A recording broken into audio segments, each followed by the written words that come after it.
इस वीडियो में हम बात करने जा रहे हैं फ्रेंड्स डाटा एंट्री के बारे में कि कैसे आप अपने कंप्यूटर में डाटा एंट्री कर सकते हैं। डाटा एंट्री होता क्या है, आप कैसे डाटा एंट्री सीख सकते हैं और कैसे किसी कंपनी में जॉब पा सकते हैं। सबसे पहले हम बात करते हैं कि डाटा एंट्री होता क्या है, व्हाट इज़ डाटा एंट्री। तो डाटा एंट्री का सिंपल मतलब है किसी डाटा को कंप्यूटर में डालना, यानी कि उसको एंटर करना, जैसे कि आप नाम से ही पता कर सकते हैं। और वो काम हम एक सॉफ्टवेयर के द्वारा करते हैं। फॉर एग्जांपल MS एक्सेल में आप देखे होंगे कि अलग अलग तरीके के हम डेटा लिखते हैं, सीरियल नंबर लिखते हैं, फिर उसमें कुछ नंबर्स लिखते हैं, कुछ वर्ड्स लिखते हैं। तो उसी को हम डाटा एंट्री के तौर पे समझ सकते हैं सिंपल भाषा में। जो आप डाटा डालते हैं वो किसी भी टाइप का हो सकता है, वो टेक्स्ट भी हो सकता है, वो फोटो भी हो सकता है, वो वीडियो भी हो सकता है। कुछ भी टाइप का डेटा कहलाता है कंप्यूटर में। जो भी इनपुट होता है उसको हम डेटा कहते हैं कंप्यूटर की भाषा में, जो भी स्टोर होता है। तो जनरली जो डेटा होता है वो हम टाइपिंग करके डालते हैं, हमको टाइप करना पड़ता है, लिखना पड़ता है कंप्यूटर में कीबोर्ड की मदद से। तो ये होता है एक बेसिक सा एग्जांपल डाटा एंट्री का। अब हम नेक्स्ट में हम बात करते हैं कि आप डाटा एंट्री ऑपरेटर कैसे बन सकते हैं। तो इसके लिए मिनिमम क्वालिफिकेशन आपको चाहिए 10th पास होने चाहिए। 10th पास होते हैं तो आप मैक्सिमम कंपनीज़ में अप्लाई कर सकते हैं डाटा एंट्री ऑपरेटर के लिए। और अगर आप 12th पास भी हो जाते हैं तो आपके लिए ज़्यादा अच्छा रहता है। अधिकतर आजकल लोग 12th पास मांगते हैं।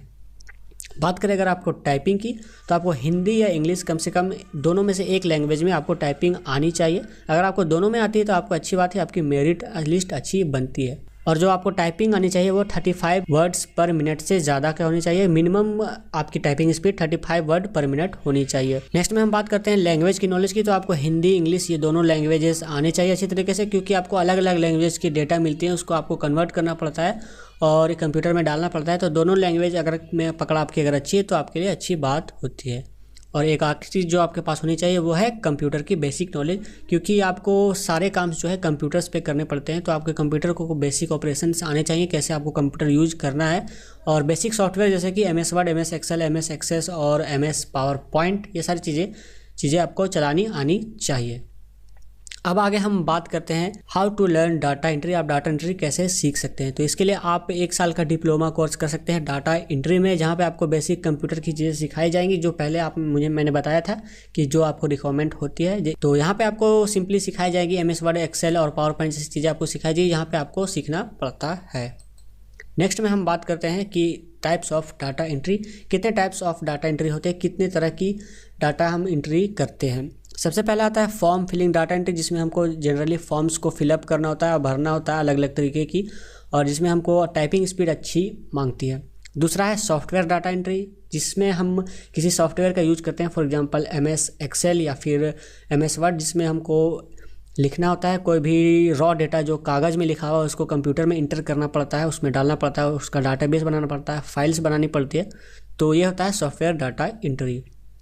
और जो लास्ट में हमारा बचा है PDF डाटा एंट्री, इसमें अभी हम किसी PDF को पढ़ते हैं, उसको एनालाइज करते हैं, उसको हम किसी सॉफ्टवेयर में उसके डेटा को एंटर करते हैं, या फिर आप किसी रॉ जो कॉपी में लिखा होता है जैसे कि कोई फिजिकल कॉपी में लिखा होता है, उसको हम PDF के तौर पे कंप्यूटर में एंटर करके PDF फाइल बनाते हैं। तो ये होता है PDF डाटा एंट्री ऑपरेटर का काम, और ये तीनों मेनली होते हैं डाटा एंट्री। तो ये था मेरा छोटा सा वीडियो कि डाटा एंट्री होता क्या है और डाटा एंट्री आप कैसे कर सकते हैं, कैसे सीख सकते हैं और अपने कंप्यूटर में डाटा एंट्री कर सकते हैं। उम्मीद करता हूँ ये वीडियो आपको पसंद आएगी और आपके काम की होगी।